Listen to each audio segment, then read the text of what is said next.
अरे पिया कड़वा बोलते काहे ना। अरे बताओ कि पिया कड़वा के कहली हो। तोरे सिवा के हई हाँ तो ही के कहली हो।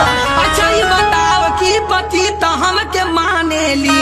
तू कितना पानी में हवाई बात जाने ली। बिना दारू के एक पल न रहल जाला रे। त एक दिन के ना हवे त रोज वाला रे। मुझे लगत है कि तोर काल बौरी आइल हो। हट गुस्सा से हमर मन खौखियाइल हो। थके झोटा घिराई दे बजे करबू ऐसन। जेना में हरी पे ध्यान दे उ मरद कैसन। तनी कम बोलना त हाथ हमर उठ जाई। पटक के सीना पे चढ़ जाई वो पियल छूट जाई। करे